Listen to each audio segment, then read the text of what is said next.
Señoras y señores, para mí es un enorme placer poder dirigirme a ustedes en este acto cívico.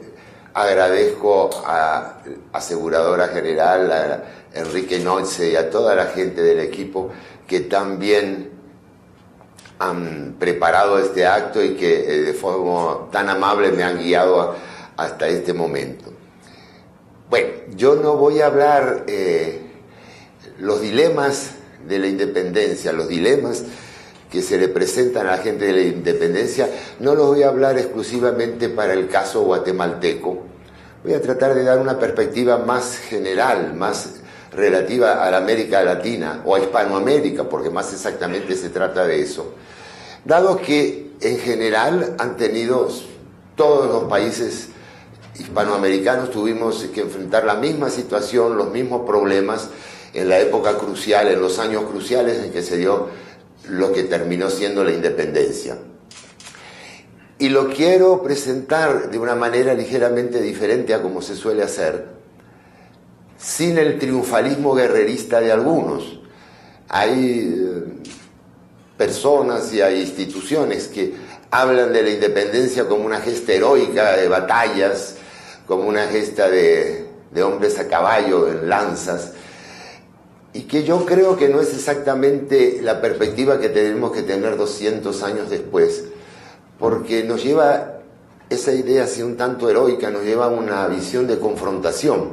Confrontación con España, que se dio en algunos países, en algunos momentos, en algunos casos fue realmente muy seria, pero confrontación con España que pasa por encima el hecho de que hasta 1808, 1809, todos éramos españoles, españoles peninsulares o españoles americanos, pero en realidad no había una ruptura, una fisura nacional en ese momento. Sí había fisuras políticas, sí había problemas institucionales y económicos, pero no había tal cosa como dos naciones enfrentadas.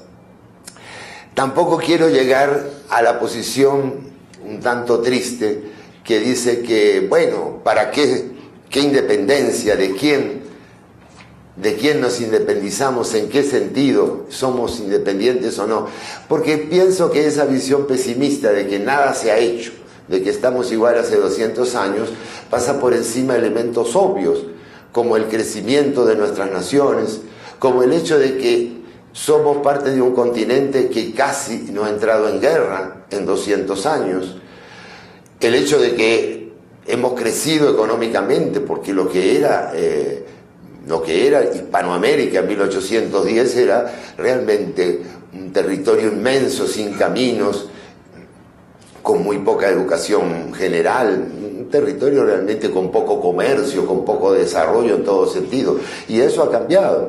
Cuando a veces me dicen a mí independientes de que, bueno, yo digo, pero es que hay realmente en el mundo moderno, cada vez más globalizado, alguna nación que se pueda llamar realmente independiente. Es que la independencia absoluta en ese sentido casi metafísico sirve para algo. No es eso en cierta forma el aislamiento, sobre todo cuando se piensa en la independencia económica, que significa no tener a veces lazos comerciales, no tener intercambios, no tener flujo de personas, de capitales.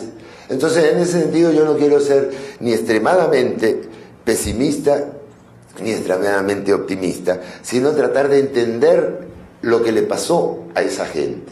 Digo lo que le pasó a esa gente porque de alguna manera la independencia de nuestras naciones no fue un proceso largamente preparado, madurado, estructurado en largas discusiones, como sí lo fue el de las colonias de América del Norte, que tuvieron todo un tiempo y que fue de algún modo una decisión más de ellos que de Inglaterra el deseo de independizarse.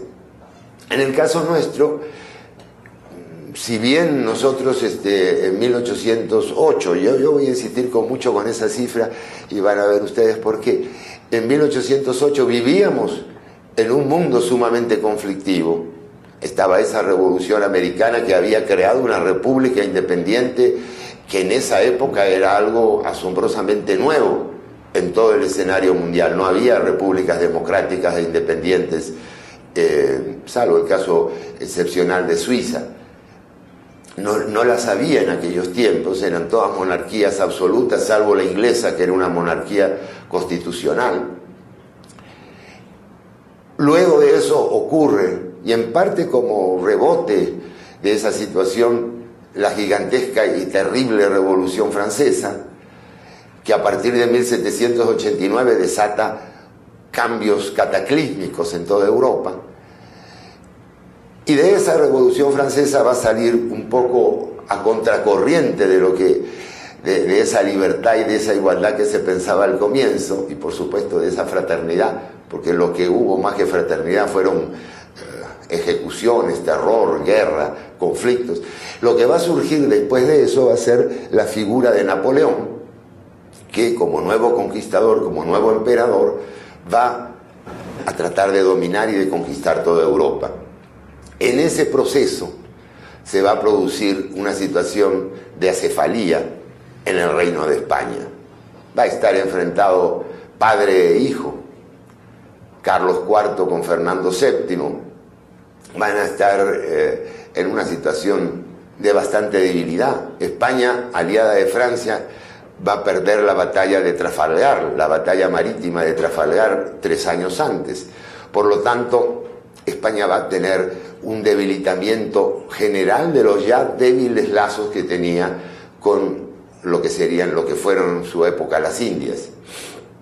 En esa España debilitada, en esa España de algún modo semi-aislada por la pérdida de su flota, Napoleón va a entrar y va a hacer una conferencia en la que van a abdicar padre e hijo, los ya mencionados, y se va a imponer la figura de un rey, que es el hermano de Napoleón, José Bonaparte, vulgarmente conocido en España como Pepe Botella.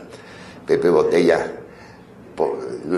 la gente benevolente dice que por su baja estatura, otras versiones dicen que por su afición realmente a estar cerca de las botellas.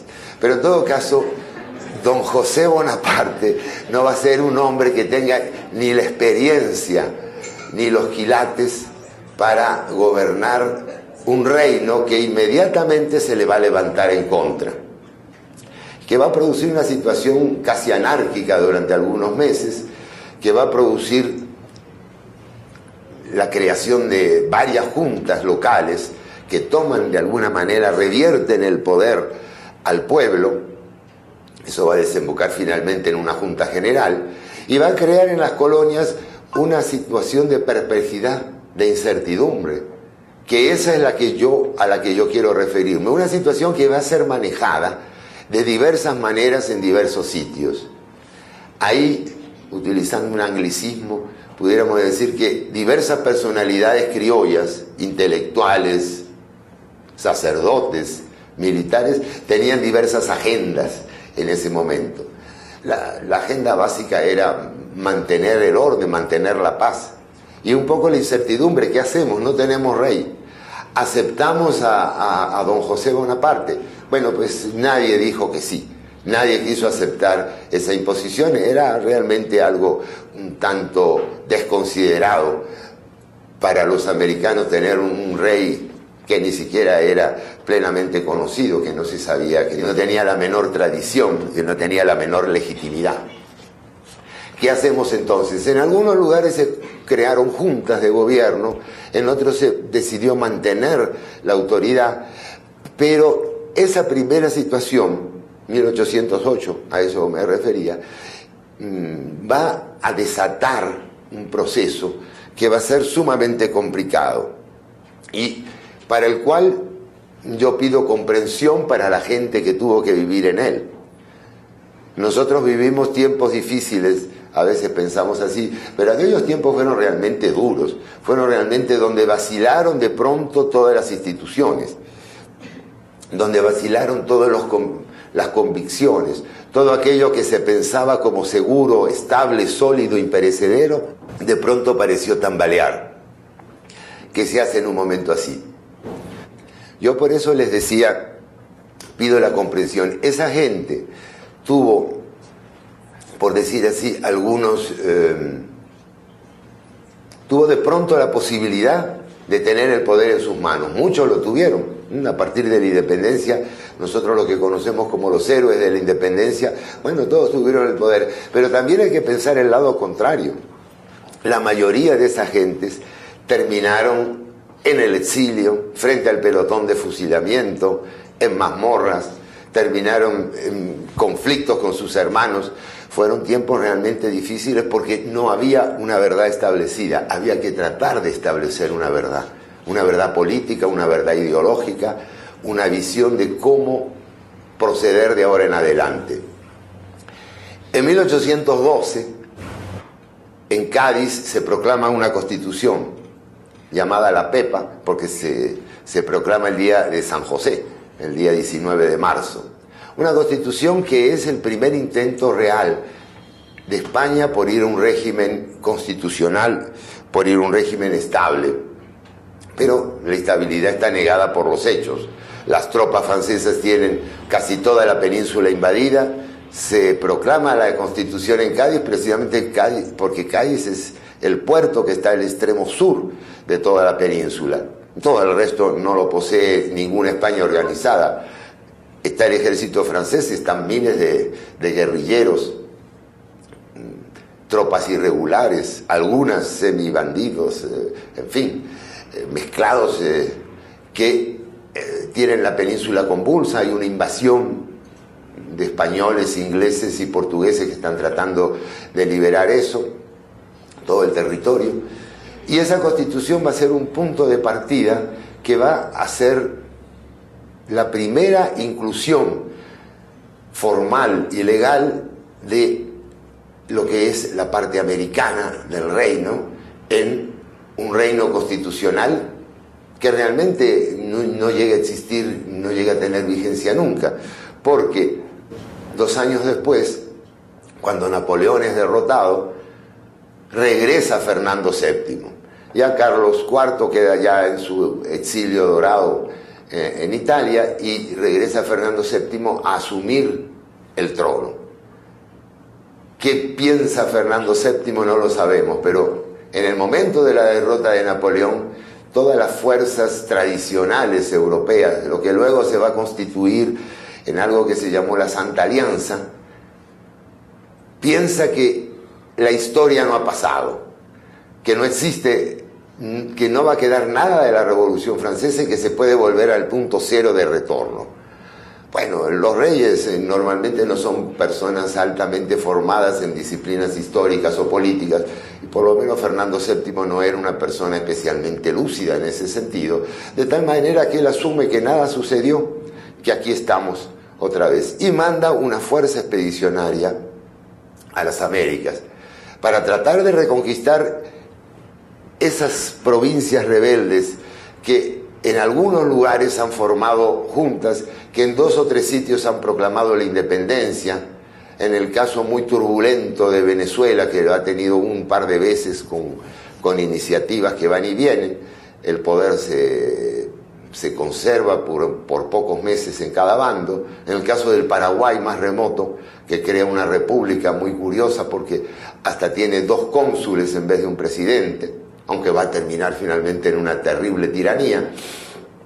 Fernando VII decide ir a reconquistar sobre todo la parte que le es más accesible, la del norte, la del Caribe, digamos esa zona de la Nueva Granada, que es Venezuela y Colombia. Va a haber una lucha sangrienta en esos territorios, ahí sí va a ser una lucha tremenda. Pero ¿qué va a pasar en el resto? En el resto yo diría que en esos 6-7 años, del 8 al 15, del 8 al 14, va a haberse producido un fermento, acariciar la idea de libertad, la idea de que, bueno, podemos volver al pasado como si nada hubiera ocurrido, pero realmente las cosas ocurrieron y por más que queramos negarlas, no podemos pasar por encima de ellas. Ese es un poco lo que yo me atrevo a asumir como pensamiento de mucha gente en lo que es Hispanoamérica. Podríamos decir que se han renovado los deseos de independencia. No sé, yo creo que se están creando esos deseos de independencia y que hay una profunda decepción ante lo que es esa España que vuelve al absolutismo, que realmente no parece tener ya la entidad y la dimensión de una verdadera metrópoli imperial. Eso va a desatar luchas, como les decía, en la parte de Venezuela, luchas en la parte del sur del continente, y entre el año 14, 15 y sobre todo el 16 en adelante va a haber una lucha armada, una lucha por la independencia en casi toda Sudamérica. No va a haber una situación uniforme, y eso es importante que lo veamos, que lo contemplemos. Y es importante para no tener visiones planas y esquemáticas y en blanco y negro de la historia.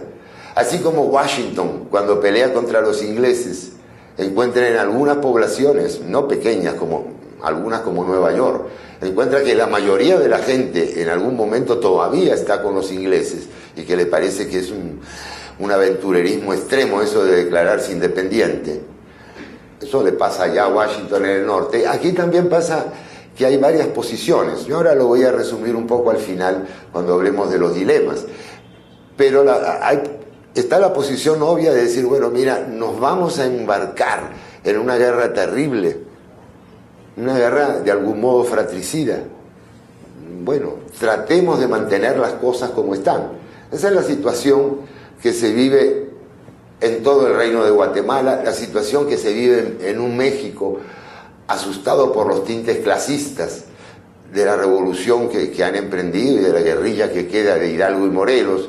Esa es la situación en el virreinato del Perú, que permanece prácticamente en calma a la espera de los acontecimientos y a ver si se puede reconquistar esa paz del pasado. Pero eso no es lo que sucede en otras regiones, donde ya la guerra se ha abierto, se ha desatado la lucha. O sea, tenemos como dos niveles, dos movimientos entre esos años, hasta que al final la debilidad española, la debilidad de lo que llamaríamos la metrópoli, se va a expresar el 1 de enero de 1820 en lo que se llamó el Motín de Riego. ¿Qué es el Motín de Riego? Bueno, pues es un levantamiento de un contingente de 10.000 hombres que se está preparando allá en el norte de España, en Galicia, para volver a tomar las posesiones que se habían perdido, o sea, una segunda expedición. Y esa gente se va a levantar contra el rey, va a ser una revuelta complicada, va a durar varios meses, exigiendo la vuelta a la Constitución de Cádiz, exigiendo la monarquía constitucional. Después de unos meses, Fernando VII, hacia septiembre-octubre, va a decir que avancemos, y yo el primero, por la senda constitucional.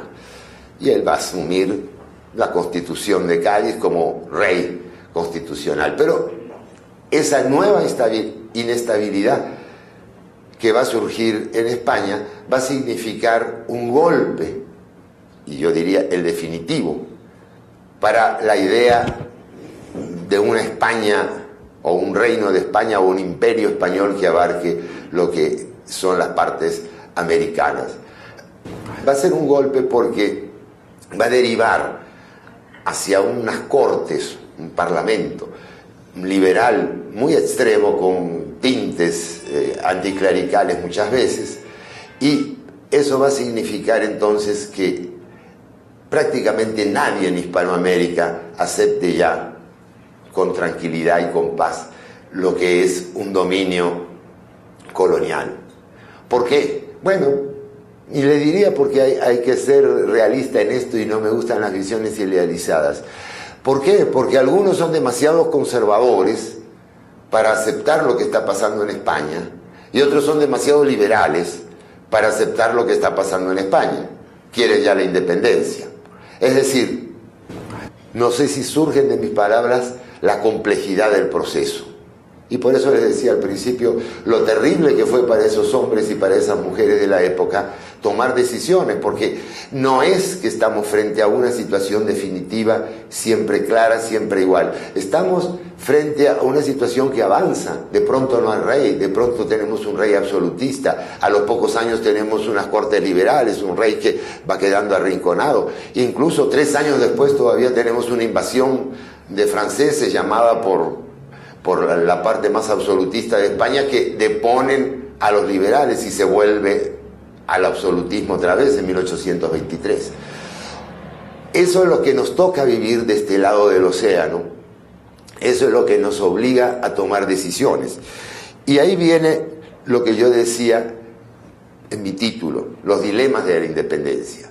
Quiero explicar razonadamente los principales dilemas para que vean los muchos que fueron y de algún modo que nos hagan reflexionar sobre el presente. Algunos de estos dilemas todavía se mantienen en una forma totalmente alterada y diferente, pero son problemas básicos de lo que es la ciencia política, de lo que es la organización política.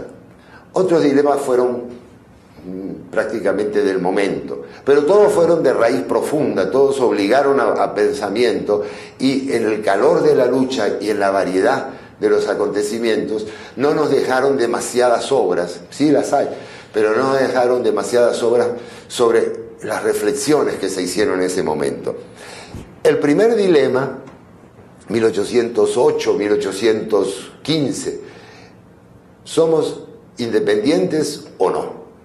Ese es el primer dilema. Y algunos lo pensaron ya, por ejemplo, en la ciudad de Buenos Aires, en la ciudad de Caracas, lo pensaron con claridad y definitivamente diciendo: debiéramos ser independientes, vamos a independizarnos, aprovechemos esta coyuntura para crear ¿qué? No sé, pero para independizarnos, porque ahí va a venir el segundo y más profundo de los dilemas.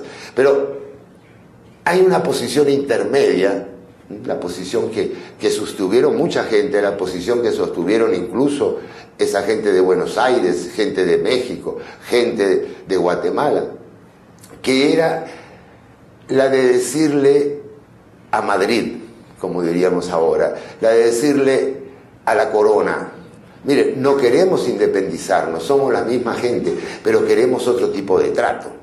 Queremos verdadera libertad de comercio. Eso lo decían en algunas partes. Las ciudades comerciales, las ciudades portuarias. Queremos verdadera libertad de comercio, poder comerciar con los ingleses, por ejemplo, que son los que tienen las mercaderías más baratas y más modernas, de alta tecnología, diríamos, en aquella época. Queremos participación en el gobierno local. No puede ser que estemos todas las altas autoridades vengan importadas de España por unos pocos años. Esa era la ruta de la autonomía, una ruta que Cádiz, a la que Cádiz se acercó, pero que no pudo naturalmente transitar, que no tuvo tiempo. Esa ruta intermedia fue pensada, fue intentada por algunos, y los delegados nuestros a Cádiz trataron en algún modo de plantearla, de hacerla efectiva. Los sucesos impidieron que eso se pudiera concretar en una verdadera estructura más moderna, de un imperio más moderno. El imperio español estaba como herido de muerte realmente en esa época, y por supuesto no tenía ni la capacidad de adaptación ni los hombres para adaptarse, porque estas ideas sí se habían planteado ya unos decenios antes, durante el reinado de Carlos III, por personas que habían tenido la intuición de ver de que ya no se podía mantener un imperio tan vasto de una manera concentrada, dominada, absoluta, centralizada. Esa fue el primer dilema, diría yo. Y ahí, claro, la gente más conservadora era la gente que no quería cambios, la gente más revolucionaria, en esa época más liberal, era la que quería el corte. Pero el segundo problema, que yo lo esbocé hace unos instantes, y que se planteó con más intensidad todavía, en el momento en que ya se vio, y ya los hechos hicieron que la independencia estuviera a la orden del día. El segundo dilema es el sujeto. ¿Quiénes nos independizamos? ¿Quién es el sujeto que plantea la independencia? ¿Es la ciudad de Buenos Aires? ¿Es la provincia de Buenos Aires? ¿Es la Argentina? ¿Es el virreinato del Río de la Plata en su conjunto? ¿Es Guatemala? ¿Es la capitanía? ¿Es toda Centroamérica? ¿Incluimos México? ¿Incluimos Cuba? ¿Cuál es la unidad política natural para nosotros? Hay un famoso documento que se llama la Carta de Jamaica, que lo hace Bolívar en 1814, una carta privada realmente, no es un texto así a publicar, pero un documento muy sólido, donde se plantea un poco esto. Y fíjense, nos encontramos ante un dilema de esos que no se pueden resolver bien. ¿Por qué? Porque por un lado, desde el punto de vista de lo que es la cultura, la tradición, lo que es la religión, el idioma, lo que es las raíces, somos una sola nación. Se lo dice una persona que ha vivido en 5 o 6 de estos países, se ha sentido cómodo en todos y aquí se siente como un guatemalteco más, sin tener que hacer ningún esfuerzo de adaptación especial, sin tener que aprender ningún idioma, sin tener que cambiar sus costumbres en forma radical. Es decir, realmente todavía, 200 años después, somos culturalmente una nación más integrada quizá a veces que otras naciones europeas. Y esa es la lógica es independizarnos como Hispanoamérica o algo así. Pero hay otra cosa también lógica, eso no es una nación desde el punto de vista material. No hay un sistema de caminos que nos permita llegar en una semana de Guatemala a México, ni en un mes posiblemente. Ni les hablo de llegar a San José de Costa Rica, o a Cartago, que es en ese momento una de las principales ciudades. Ahí necesitas 2 o 3 meses. Ahora, incluir hasta Chile, desde aquí, bueno, se necesitaban viajes en barco, en puertos que había muy pocos, barcos había pocos, una carta podía tardar 6 meses en llegar, podía ser eso una nación, había la estructura, la infraestructura para poder decir que esa nación pudiera surgir al mundo como una entidad política independiente. Obviamente no. Entonces, ¿cuál es la solución? Crear las unidades más grandes posibles, irnos a lo local. Esos eran los problemas que se plantearon. Aquí se plantearon de una manera muy dura después de la independencia, con esa república federal que no llegó a tener consistencia propia porque se deshilvanó en 5 partes componentes. Pero también sucedía en otros países donde las soluciones fueron distintas, es decir, no existía una tal cosa como un país llamado Ecuador. Ecuador estaba formado por 2 unidades bastante diferentes, Quito y Guayaquil. No existía una cosa como lo que llamamos hoy Bolivia. Bolivia era parte de un virreinato o de otro. ¿Cómo conformarlos? Bueno, la realidad, lo que llamamos después la historia, dio su palabra. En algunos casos se pudo mantener la unidad, en otros no. En unos casos se mantuvo fragmentada. Pero ese problema que nosotros no tenemos ahora, ese problema era quizá el más serio. Porque fíjense, va a lo más hondo, a lo más directo de lo que nosotros pudiéramos llamar la sensibilidad política.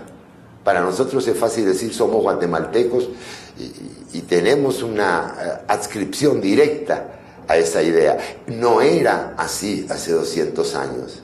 Hubo que construir en parte eso.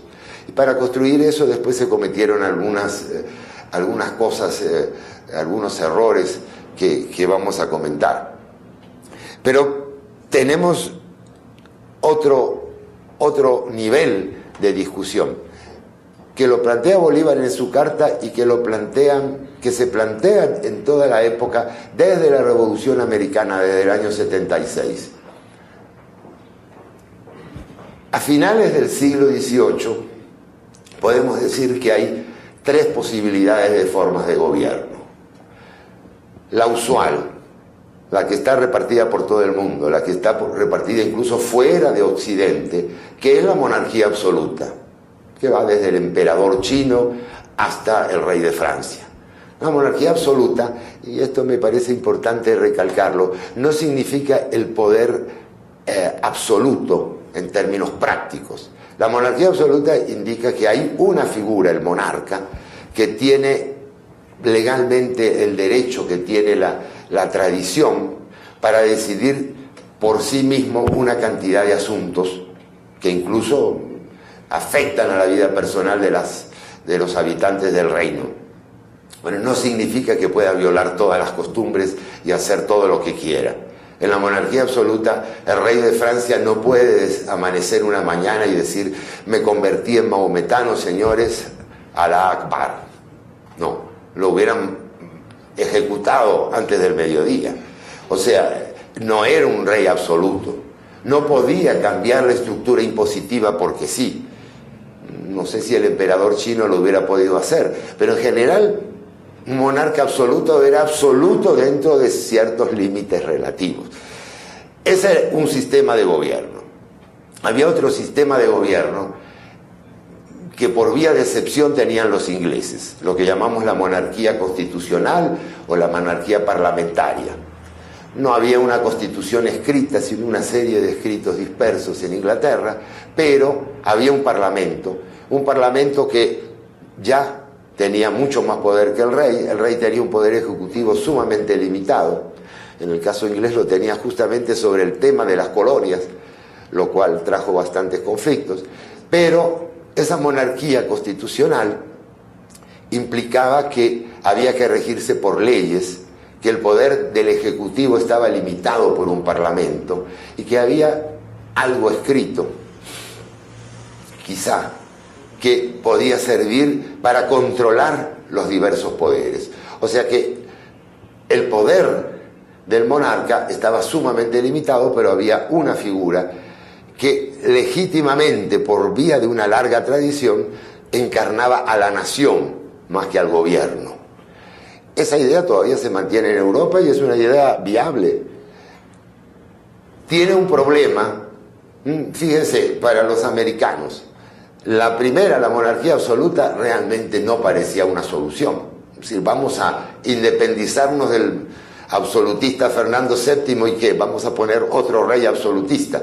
Bueno, para eso nos quedamos con el que es legítimo de toda la vida, ¿verdad? La monarquía constitucional sí es más interesante. El problema es que para que una monarquía funcione, tiene que tener algo impalpable, algo impreciso que se llama legitimidad. No puede ser que mañana encumbremos una persona y digamos: de ahora en adelante usted es el rey y su hermana es la gran duquesa y su esposa es la reina. Pues eso no funciona, uno no se lo cree. La monarquía es una tradición que viene de siglos, o no es monarquía, o es al final una especie de tiranía, se percibe como tal. Imagínense los grandes duques y los condes y todo eso surgido de la nada. La monarquía constitucional tenía enormes ventajas. La primera ventaja es que daba un poder sólido, poder armado, representado. La segunda ventaja es que con una constitución impedía el abuso sobre las libertades ciudadanas. Pero era impracticable. Era impracticable porque no teníamos tradición. Hay un solo ejemplo ahí. Bueno, hay dos ejemplos. Está el ejemplo de los brasileros, que por falta de tiempo no voy a tocar, y está el ejemplo de lo que intenta Iturbide en 1821 justamente, tratando de convocar al propio Fernando VII o a quien designe de su familia para que encabece un imperio. Pues es una idea sumamente razonable, es una idea muy interesante, hubiera funcionado magníficamente bien como funcionó en Brasil. Pero no funcionó por una razón obvia. Fernando VII ni quería ni podía hacer eso. Ni se le ocurrió ni tenía la visión política de intentarlo. Total que este segundo camino, el de la monarquía constitucional, el más adecuado a nuestras circunstancias, resultaba totalmente imposible. ¿Qué camino le quedaba? El camino que Jefferson, Madison, Washington y otros encontraron en Estados Unidos. Lancémonos de una vez a la república. La república es una cosa difícil de construir. En la antigüedad está la famosa República Romana y algunas repúblicas, ciudades, estados en Grecia, pero no hay muchas repúblicas. En la Edad Media está la Serenísima República de Venecia, está Génova, está un intento republicano en Islandia, por lo menos un parlamento, está Suiza, pero son casos muy aislados y las repúblicas tienden a caer rápidamente en las oligarquías, como en Venecia, en la tiranía, como sucedía en algunas ciudades griegas, o como sucedió cuando la República Romana, después de 500 años, terminó en el imperio más de tipo oriental que occidental que tuvieron los romanos en los últimos siglos. Lanzarse a la República significaba tener una ciudadanía madura para construir como de la nada instituciones republicanas. Aquellos colonos ingleses sí tenían una experiencia que les sirvió de mucho. Cada uno de los estados, de lo que luego fueron los Estados Unidos, cada uno de los estados tenía sus cartas, sus constituciones, de tal manera que estaban acostumbrados a un mecanismo, si no republicano, una especie de remedo de república en Virginia, en Massachusetts, en Georgia, en donde fuera. Había un sistema, no de autogobierno, pero de gran autonomía. Acá no teníamos eso, no teníamos práctica republicana. Y eso es lo que mencionaba yo en la carta de Bolívar, la carta de Jamaica de Bolívar, lo que mencionaba que Bolívar se da cuenta de estos dilemas que tenemos. Y al final, ¿qué encontramos? Que todo parece impracticable. La monarquía absoluta ni la queremos ni tenemos rey para eso. La monarquía constitucional, peor todavía. ¿Qué monarca europeo va a venir aquí a asumir una corona surgida de revoluciones, además? La república, bueno, la república es lo que nos queda, pero no tenemos experiencia, no tenemos madurez política, no tenemos tradición para hacerla. Y entonces, porque algo hay que hacer, y ese es el problema. Uno no puede decir, bueno, entonces no hacemos nada. No, alguien tiene que gobernar, no puede haber anarquía. Lo que se va a crear al final, en este sentido, son repúblicas. Pero repúblicas sin inspiración y sin tradición republicana. Eso va a ser la causa, terrible causa, de toda esa era de guerras civiles, de insurrecciones, levantamientos, motines y azonadas, de esos caudillos que emergen, peor que reyes. Ellos sí, caudillos absolutos, pero limitados por el otro caudillo que está enfrente, en la ciudad vecina o en el país vecino. Eso va a ser un poco la explicación, pienso yo, de esas largas décadas que en casi todos los países se vivieron aquí, en Hispanoamérica, entre 1820, 1850, 60. Décadas en que las fronteras cambiaron, en que se disolvió la República del Centro de América, en que se disolvió y se volvió a integrar las Provincias Unidas del Sur, lo que después sería Argentina, pero limitada, sin el Uruguay, sin Paraguay. Época en que al final se concretó ese estado de Bolivia. Esa fue un poco la razón estructural que yo encuentro que hay debajo. No teníamos ninguna forma de gobierno apropiada, pero teníamos que tener una forma de gobierno. Ya para ir terminando, les planteo los últimos dos dilemas de esta gente que, como ustedes ven, no tenía unas noches pacíficas, ¿no? Sino que me imagino yo a todas estas personalidades pensando: ¿qué hago mañana cuando se reúna el Congreso? ¿Convocamos o no convocamos a no sé quién? ¿Ponemos esto o no ponemos esto en la Constitución? Los otros dos dilemas que quedan son sobre, ya entendiendo de que no podemos salir de otra forma que sea que la República, ¿hacemos una República centralista o una República federal? Y uno dirá, como centroamericano, bueno, quizá hubiera sido mejor intentar una república centralista para mantener todo lo que era el reino de Guatemala, que no se nos disolviera, y quizá esa federación tan laxa que se creó fue la causa de nuestras desgracias, de la separación en 5 naciones independientes. Pero la experiencia de la época, no la actual, la de la época, muestra que tampoco ese era buen sistema. Los argentinos lo intentaron 2 veces. Terminó en 2 guerras civiles. Terminó en la disolución del país durante 2 veces. El país, yo digo el país, pero es un anacronismo, ¿verdad? De aquellas provincias unidas, que en vez de unidas parecían todo el tiempo conflictivas.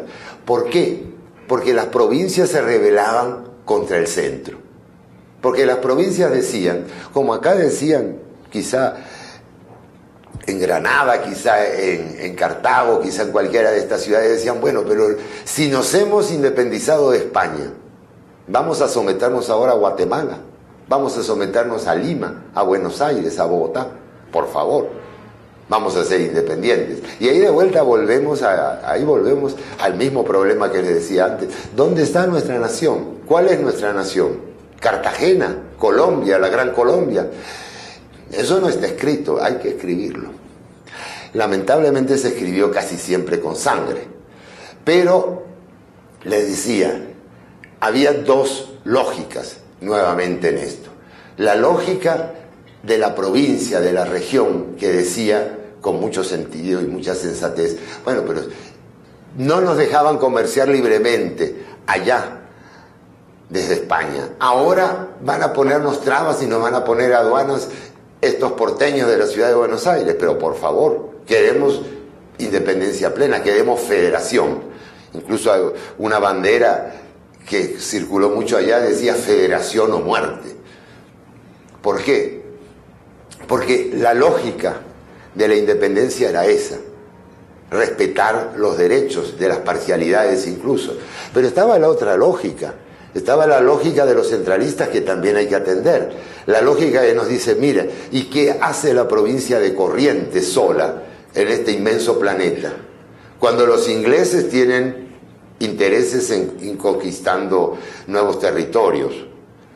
Cuando los españoles pueden rearmarse, porque no sabemos si en qué momento tratarán de hacer una aventura para reconquistar todo aquello. Cuando la Santa Alianza está en Europa y no acepta nuestras independencias. Nos consideran una especie de estados parias, estados rebeldes internacionalmente.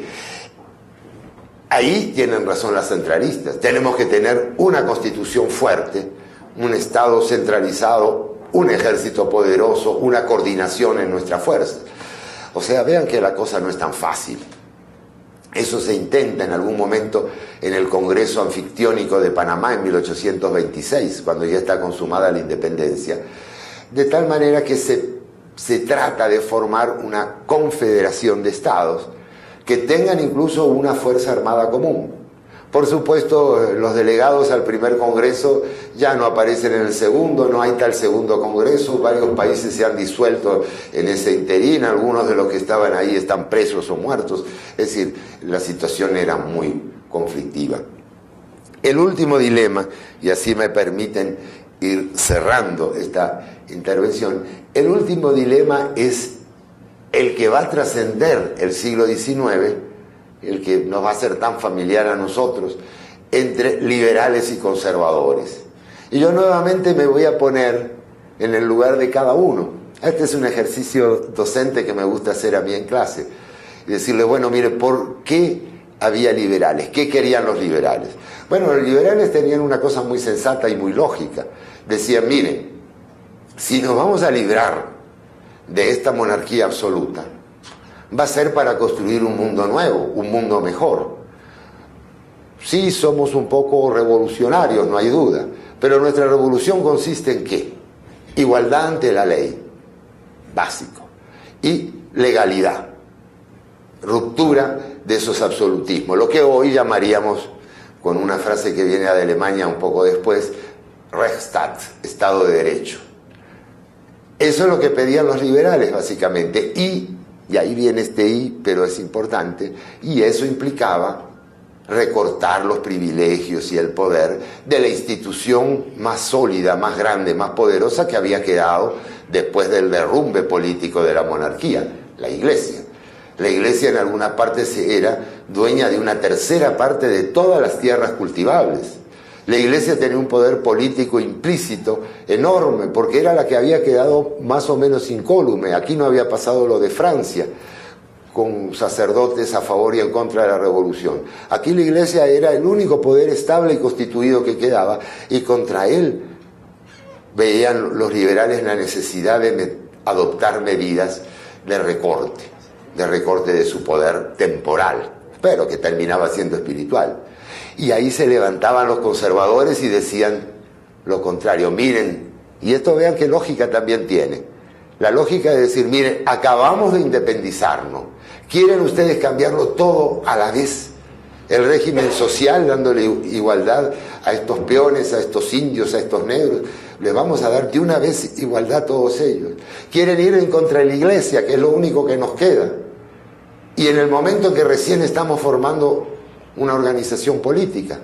Es decir, es absurdo. El mundo se nos va a derrumbar sobre nuestra cabeza. Eso es lo que en el fondo dicen los conservadores. Conservadores y liberales tienen razón en muchas cosas.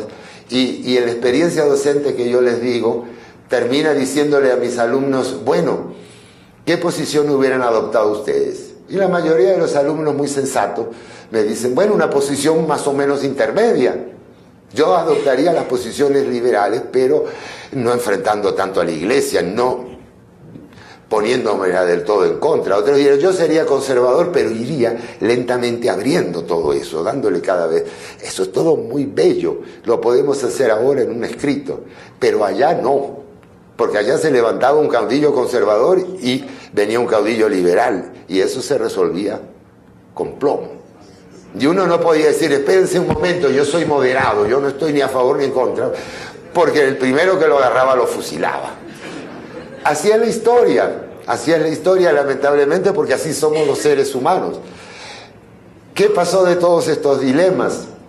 Bueno, algunos se resolvieron de una forma bastante clara y bastante sencilla. Tuvimos que ser independientes, salvo Cuba y Puerto Rico, y la Dominicana después, pero salvo Cuba y Puerto Rico, en todo este periodo al final hubo que independizarse. Había una razón de fondo. España no era una potencia capaz de controlar un imperio de esta magnitud. Se quedó con Filipinas, Cuba y algunas islas más, Puerto Rico, y realmente nos independizamos. ¿Qué régimen adoptamos? Pues un régimen republicano. ¿Muy verdadero? No muy verdadero. Un régimen republicano que en realidad era como monarquías absolutas fluctuantes, monarquías plebeyas, digo yo. Los caudillos que se levantaban y que dominaban. No era Carrera un monarca, una especie de monarca. Bueno, no estaba tan lejos de eso. Los brasileros tuvieron la posibilidad de tener un monarca.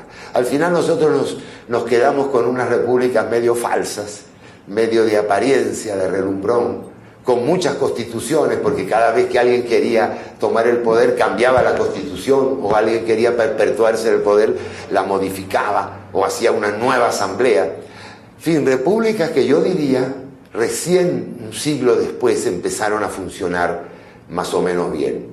En Chile empezaron a funcionar un poquito antes, esa república. En todas se empezó a funcionar un poco mejor después de mucha sangre. Tuvimos que ser republicanos. ¿Liberales o conservadores?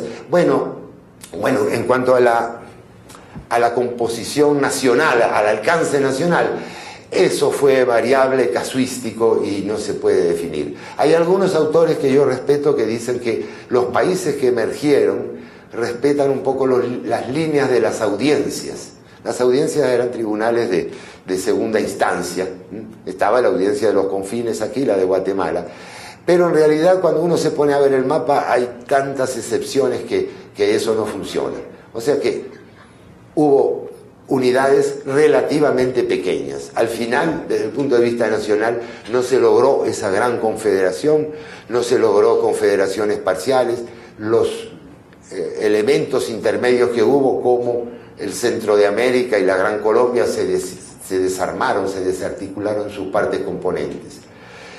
¿Que fue malo? En parte sí, en parte no tanto. También se respetaron intereses particulares.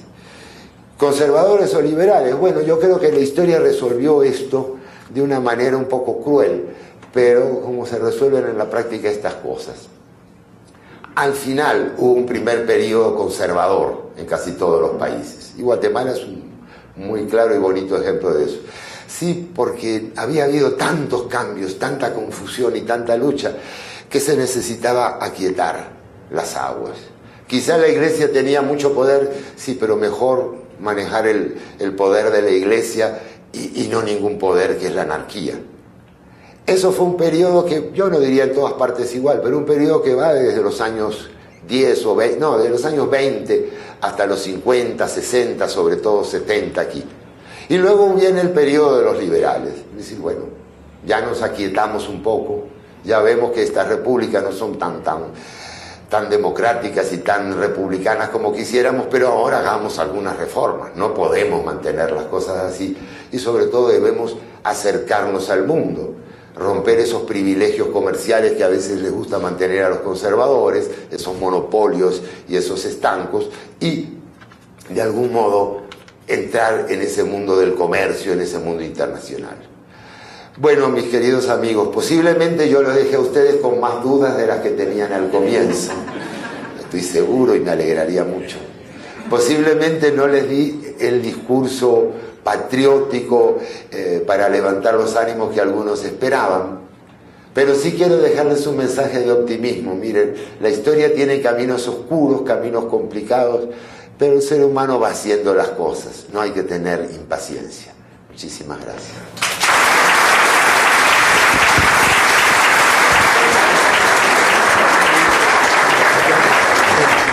Estimados compañeros de trabajo y distinguidos invitados que nos honran con su presencia el día de hoy en este acto tan lindo que fue adornado con esas bellas palabras que nos dijo nuestro conferencista invitado, haciéndonos una